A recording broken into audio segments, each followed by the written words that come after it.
Hello, Bruce. G'day, Simon. How are you today, then? I'm feeling fantastic. Thank you very much. How are you?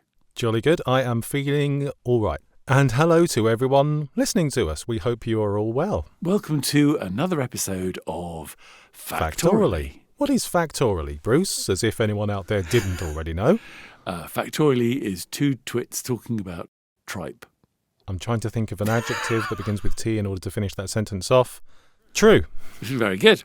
So every week we'll come to you with something that we thought was either very dull or very interesting, and we'll either make it a bit more interesting or a bit shorter. Mm-hmm. Yeah. And this week is no exception. No, indeed. Because I didn't think apart from them eating my kilt, I didn't think that much about moths, really. No. I've always thought moths are a little bit dull and boring, but they're not. They're very interesting things. They are lovely things, actually. When you start to get into moths and you ignore the kilt thing. Okay, I feel this needs exploring, Bruce. I feel there's some pent up rage. It's fine. Don't worry about it. It'll be invisible mending will sort it. Do you have a slightly moth-eaten kilt then? I may have a slightly moth-eaten kilt, but then they're supposed to be moth-eaten, so that's okay. You clearly haven't been using your balls. Well, no. Can you still buy mothballs? You can. They are made of a different substance these days. Uh-huh. They used to be made of something which was quite harmful, not just to the moth, but to your own environment. But now you get these like sort of little bits of wood, sort of cedar wood and things like that are supposed to... Yeah, the smell kind of deter them rather than a toxin killing them. Yeah, deterrent is always better than killing, I feel.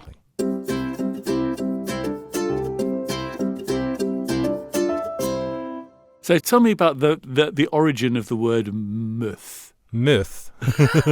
That sounds French. It does sound French. Myth is not French. Okay. At all. It's Old English via a little bit of Norse and German. Okay. It's always been roughly moth, sometimes slightly more moth or mother. But Old English moth, coming from a Germanic word which is also related to the Dutch word for it, the Norse word for it. Pretty much everyone used to have the same word for it, and it sounded roughly like mother. And it might or might not be related to maggot. It might or might not be related to midge. Lots of other little insecty words beginning with M. Yes. But up until the 16th century, the word was primarily used to refer to the larva and the caterpillar phase of the creature's life.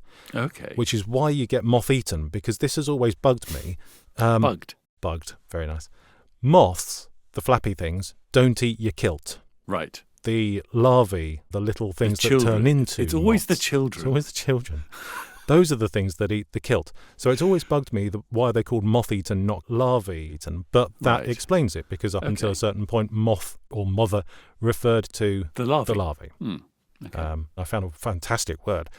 The definition of a moth is not entirely accurate, but we'll ignore that. I found a definition that says a moth is a nocturnal lepidopterous insect. Ooh. And I looked up lepidopterous, and lepidoptera means moths and butterflies. Butterflies. Yes, because there are lepidopterists, aren't there, who collect moths and butterflies. There are, yes. And that word itself comes from ancient Greek. Lepid means scale. Pteron, with a P, means wing. Okay. So, scaly wing. Scaly wings. Yeah. Very good. Yeah. So nothing to do with leopards. Nothing to do with leopards or pterodactyls, as soon as I saw silent P at the beginning of the terror. Excellent. They're quite prevalent, aren't they, moths? There are a lot of them, aren't there? Do you know how many? 7. There are 7 moths in the world. Or is that just in your kilt? I think that may just be in my kilt. There are lots of species of moth. They've been around since before the dinosaurs. Really? We've had moths for longer than we had dinosaurs? Yeah, we've had moths for 190 million years. Gosh. That's a lot of moths. That's a lot of moths. I understand 1,850 species of moths. Right, so I've seen a lot of different figures from this, and there seem to be a lot of people that disagree.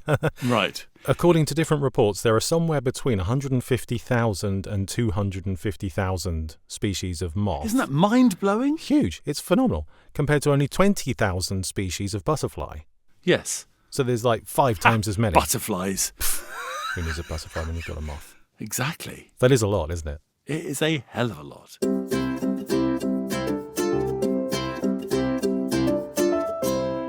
I took a bit of a look into the difference between moths and butterflies, because I think moths get a bit of a raw deal. You know, I think of a moth, and my image of a moth is that it's in comparison to a butterfly, as if the butterfly is the proper thing, and the moth isn't.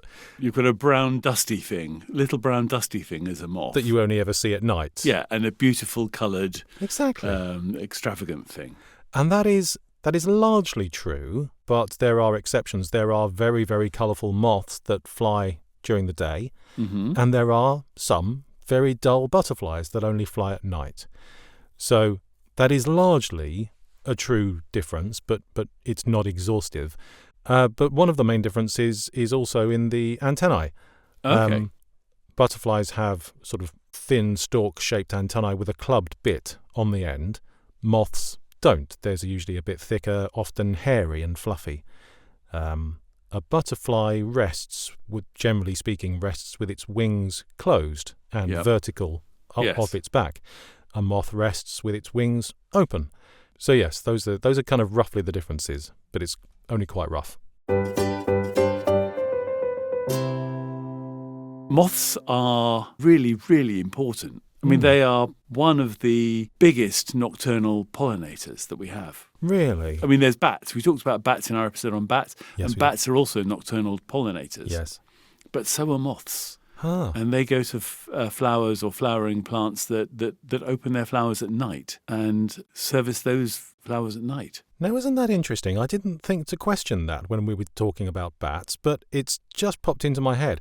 What flowers open at night in order to be pollinated? There are a few. They're also delicious. Well, they also eat loads, and they're also delicious. Well, the bats quite like them. Yes, bats like moths a lot. Yes. and moths like insects a lot. Ah, okay. Or some do anyway. There are some moths that are fly-eating. They're carnivorous. Oh, really? Ah, I find it interesting what a variety of different things they eat, and at different stages of their life as well. You know, we've already mentioned the larvae eating your kilts. This almost feels like the wrong way round. You know, for us humans, we sort of have a liquid diet when we're young, and then we move on to solids. With moths, it seems to be the other way around. So the larvae eat more solid matter like plants, leaves, roots, natural fibres such as wool and silk, hence your kilt. Adult moths, when they're in the flappy phase... Don't tell me they go for nylon. No. They go for more liquidy things. So they go for nectar, they go for tree sap, they go for rotting fruit. Okay.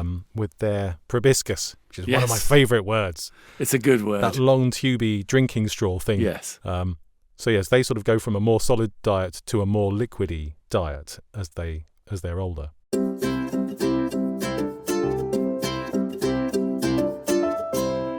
They're very adaptable as well. Are they? So there are some moths that lay their eggs underwater. Oh, really? And their larvae grow up underwater. Ooh.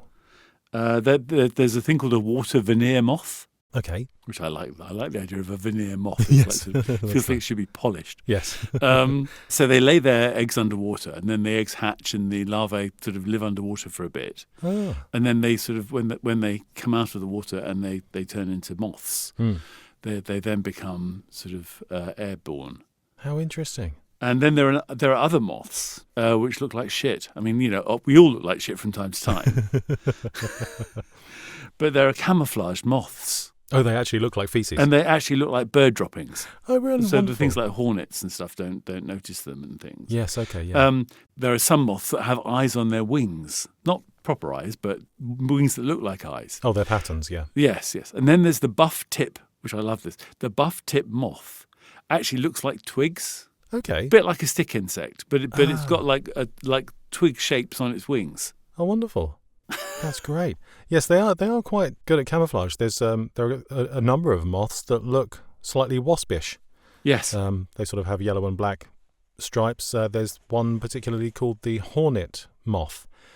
And goodness me, it looks like a hornet. You know, it's even got clear wings that are that look just like a hornet's wings. Wow. And these things have simply evolved to deter predators. You know, they've evolutionarily speaking, they've latched on to the fact that hornets are right little buggers and things stay away from them. So they've adapted to look like those in order to deter predators. Yes, although hornets can go for a small moth, which is why they tend to look like bird droppings. So there's that as well. Right, okay. There's an amazing one which I love, which is to do with us. Oh, I know the one you're going to do. Go on. I'm going to do the peppered moth. I didn't know it was going to be that one. Okay. So there's a peppered moth Right. that started off a fairly light colour. Hmm. During the Industrial Revolution, when everything went black with soot, it evolved, because obviously the lighter coloured ones were eaten and the darker coloured ones weren't. So the peppered moth turned black over the Industrial Revolution. Wow. To camouflage itself against the buildings, which were covered in soot. That's amazing. And then when the buildings started to be cleaned up, No. the black ones started to show up on lighter buildings. So the light ones started to re-emerge. Oh. So the peppered moth has gone through this cycle of being light and then dark and then light, thanks to us. That's incredible. That's a really quick response evolution, isn't it? You sort of think of evolution as being something that happens over hundreds, thousands, millions of years. But that's... Well, if you think about the life cycle of a moth. Yeah, true. Oh, yes. It's many, many, many generations. That's a lot of generations, yeah. Wow. I wonder whether they've been called the pepper moth because they have this black and white thing. Could well that's be. Changed over the years. Some scientist somewhere has gone, okay, well, it was white and now it's black. Maybe it should be pepper.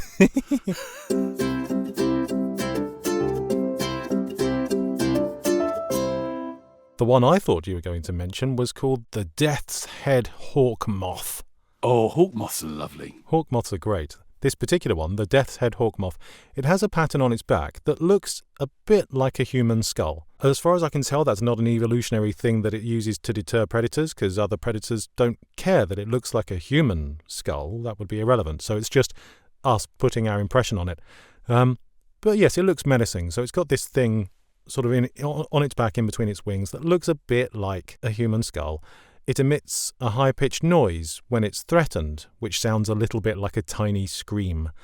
So you put those two things together and people think it's an omen of death and all that sort of thing. Wow. In Greek, it's called the Akaronita Atropos, I hope, which derives from one of the fates who governed the underworld and determined the lifespan of humans and so on. So it's a real menacing thing.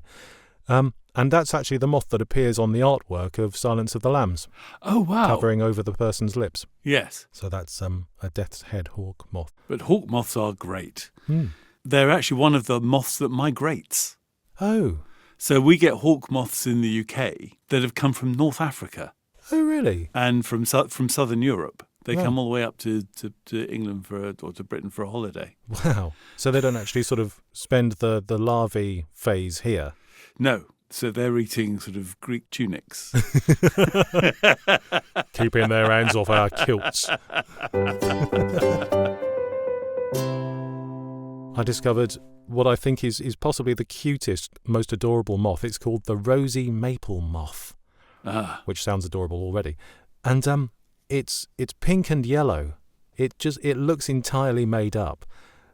It's pink and yellow. It's got a fuzzy yellow head with pink patches on its wings, and it lives in maple trees in North America, and it eats maple sap, and essentially it lives off maple syrup. Yes, wow. In its caterpillar phase, it's called a green striped maple worm. Okay. Which is equally, I think, a really adorable name. They're just cute little things. Go and have a look at them. Going back to hawk moths, because you were talking about the noises that some of these moths make. There is a hawk moth that has a great defence against bats, because bats eat moths, as we've said.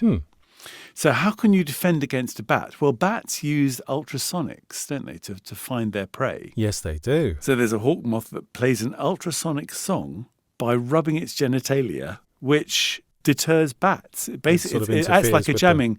It's like a jamming signal. Yeah. That's incredible. Again, evolutionarily speaking, I wonder who was the first hawk moth who realised this. It's flying around, it's being chased by a bat. I don't imagine what they were doing at the time. Exactly.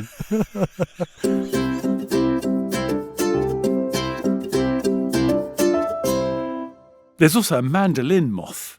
Is there? which is like mandolin shaped, and it can actually play its wings. No way. Yeah. Wow. Obviously, it's not much of a tune, but No, sure. But still. It's a hell of a moth. That's interesting. Cool. There's lots of different types of moth. There are so many, and they've got great names. I don't know if it's just that the lepidopterists actually just have a sense of humour. But there's one which is a slightly sort of reddish colour that flies quite high, Right. and it's called the ruddy high flyer. Ruddy high flyer. That's great. So it flies ruddy high. It's Yeah. a ruddy high flyer. That's wonderful. There's another one which has like it looks like hair on the top of its head that's slightly unruly and sort of an orangey colour, and it's the Donald Trump moth. Oh, it isn't, is it? Yes, it's called the Trumpy Eye or something like that, because its head looks like it's wearing Donald Trump's hair. That's wonderful. There are some cracking ones. There's even vampire moths in Siberia. Oh, really? Suck the blood of actually very small things. There are a couple of moths that drink the tears of sleeping birds. Oh. So what they do is they very, very gently land on the backs of the heads of the birds, and then they extend their tongue round to the eye of the... I don't know what I'm doing with my hand. They extend their tongue round to the eye of the bird, and just in the corner of the eye of the bird, they just have a little sip of the tears of sleeping birds. I just want to talk briefly about moths and the moon, Okay. or moths and light in general. Okay. So we have a phrase, like a moth toward a candle flame, Yes. or words to that effect. Yes. Drawn like a moth to a flame. Exactly like that, yeah. Used in Shakespeare. It kind of implies something is attractive, it will lure you in, but it's a bit dangerous and it will burn you. Because, historically, moths have a tendency to fly towards candle flames and then get burned as they get too close, and that's obviously not a good thing. And for centuries and centuries, we've thought that's what it is. We've thought that moths are drawn toward light because they like the light. They're drawn to it.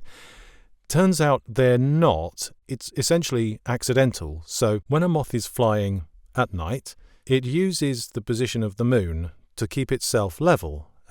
They have evolved to automatically tilt their head upward in the direction of light, and that tilting of their head upward in relation to where the moon is shows them which way is up, essentially, Okay. so that they can fly properly. And artificial light, which obviously isn't as bright as the moon, but when it's closer it seems brighter, it causes them to tilt their head up, and that source of light suddenly becomes their sort of reference point. And so they start spiraling around whatever. I don't know why I'm doing this with my hand either. It's a podcast. They start spiraling around this artificial light source with their heads tilted up. It causes them to get clumsy and disoriented, and eventually they fly into the light source. If it was a candle, obviously it burns them and they die. Nowadays, they just sort of look like they're flying around and around and around a light bulb. And that's the case with quite a lot of other nocturnal insects as well. You get lots of different types of moths and flies and all sorts of things that do that. But it's not that they're particularly attracted to the light, it's that they're disoriented by the light because it interferes with their ability to watch the moon for their level. That makes sense. I think so.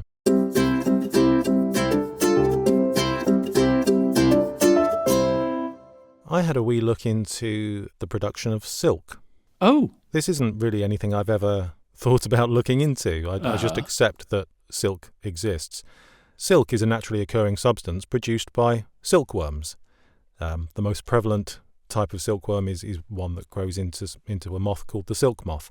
There are other varieties as well, but it's basically the stuff that they use to build their cocoons with. It's they produce it naturally. They build a cocoon. They go in. They wrap themselves up in this cocoon.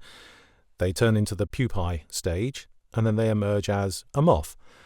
And at some point or other, people started harvesting these little cocoons to use for weaving silk into making clothes and so on.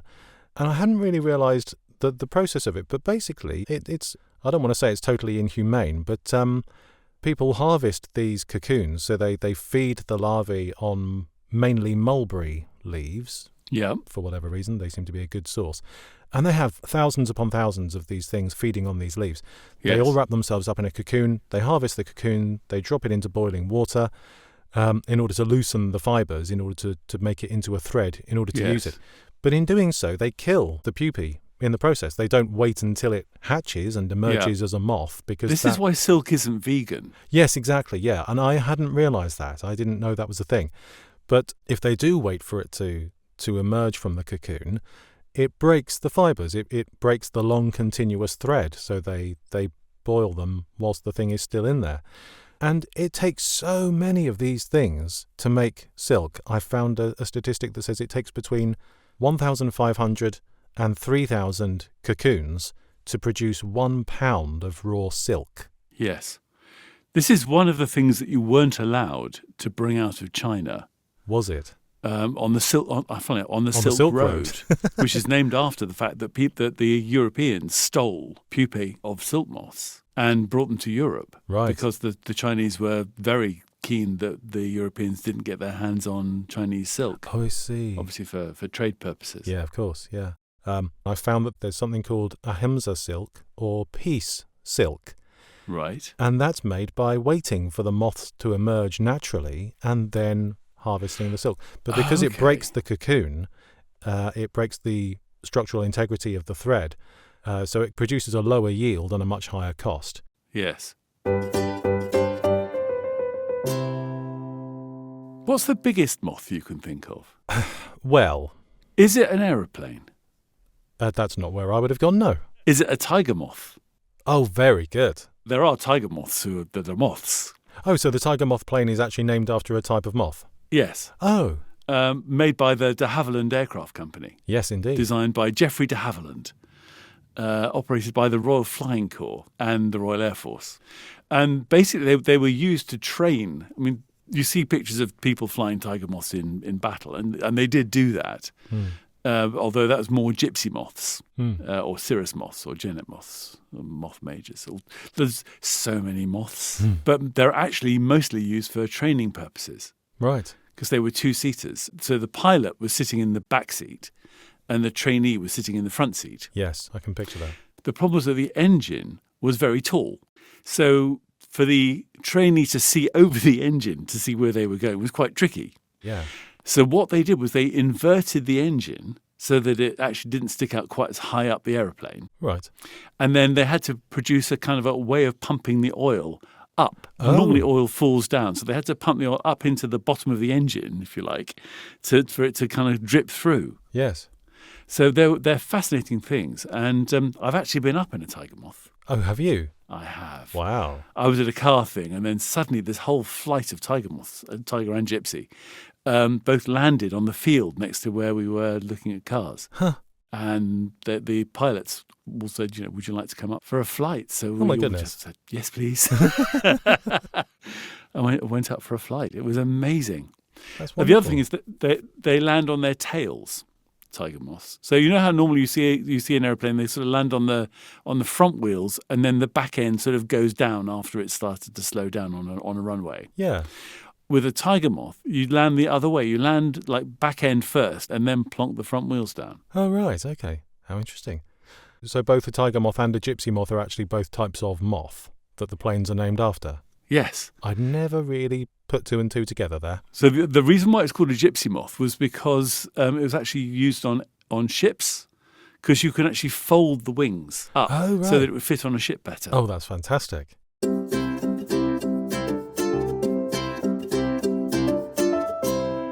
You know Ronaldo? The football player? The football player. Not personally, but I'm aware of his existence. Okay. There was a football match, but what they'd done is they left the floodlights on all day. So obviously lots and lots of pictures of the moon for the moths to kind of go for. Yes. And there was this inundation of moths on this pitch. Right. Loads of them. And there's one picture, which I'll put in the... Actually, we have show notes. Oh, yes, we do. So if you go to our show notes on the blog at factoraly.com... Factoraly.com? No, factoraly.com. Oh, factoraly.com, sorry. Yes, I thought you said factoraly.com. So if you go there, you'll see a picture of Ronaldo with a moth on his face. He's either had just been tackled or just been tackled somebody, and he's on the grass, and a moth just flew up and just attached itself to his face. Great. Within 25 minutes, there were about 30 parody Twitter accounts of Ronaldo Moth. Oh, my goodness. What's wrong with the world? I don't know. There are some very strange people on the internet. Oh, QED. I mean, we're here. Well, yes, that's true, yes. Let's lump ourselves in with them. Have you got any records for us? I have got some records for us, yes. They're all about size, really. Okay. From the largest moth to the smallest moth. And there is some dispute over this because it depends on how you're measuring your moth. A problem we've all had in life. Head to foot or side to side? Exactly, yes. Yes. It's usually a wingspan, though, isn't it, with these things? It's usually a wingspan. There are some that have a really big wingspan, but they have a lower head to tail length or whatever. Yeah. But the world's largest moth, in terms of overall size, is called the Atlas moth, which is native to Southeast Asia. Their wingspan is about 30 centimetres. 30 centimetres. A foot-wide moth? Yeah, it's a ruler. Wow. I've seen pictures of these things sitting on somebody's forearm, and it's practically as long as their forearm. Yes. It's absurd. There are a couple of others that have a similar wingspan, but smaller bodies. So it's disputed as to whether or not they get the record. One of which is called the White Witch, which is worth mentioning just because it's a cool name. This is what I'm saying about moth enthusiasts. Yeah, they love giving them weird names. Yeah, exactly. There's one called the Hercules moth. So we've got Atlas and Hercules. Yep. Okay. The Hercules moth has a smaller wingspan, but it has a larger surface area, if you like. It has more wingage. Yes. Even though the wings are not as broad. More square inches of wing. Exactly that, yeah. Yes. So that's the biggest one. The smallest ones suffer from exactly the same problem. How are we measuring them? But a few contenders, not quite such interesting names. The small ones seem to have much more Latin scientific names for some reason. We've got the Stigmella maya of Mexico, the pygmy sorrel moth. That's better. That's better. better. That one. Yeah. And the Porphyrozella alternata, also of Southeast Asia. And they have a rough wingspan of 2.5 to 2.8 millimetres. They're like the size of a midge. And then we've got lifespan. The shortest lifespan of a moth, there's a species called the rain moth, and it lives for a few hours. Literally just a few hours. What, from once it's hatched? Yeah, from emergence to death. Yes. Okay. By contrast, the Arctic woolly bear moth, just such great names, has the longest lifespan of up to 7 years. Wow. A large chunk of that is spent in the cocoon. Yeah. Because of the cold. Yes, waiting for the nice weather to arrive. Exactly, yeah. But yes, again, from a few hours to several years, there's quite a range. So yes, those are all my records. Fantastic. Do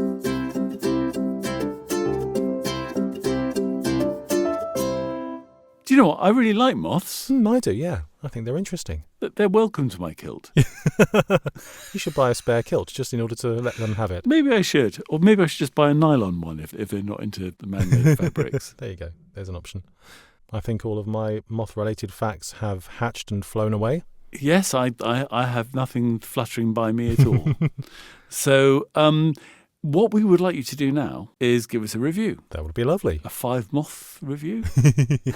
I'm sure it's worth every moth. It's worth every moth. What else could they do, Simon?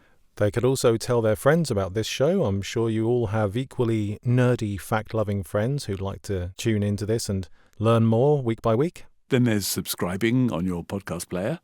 Click on subscribe, and then there's never a week when you're going to miss this. Exactly. We know we've got at least one thing wrong in this episode. We're not going to tell you which one. But if you know what it is, please write to hello@factoraly.com. There's the Facebook page. We've even got an Instagram link now. So many ways to get in touch. So thank you all so much for tuning in. We hope that you will come again next time for another fun-filled factual episode of Factoraly. Bye-bye. Au revoir.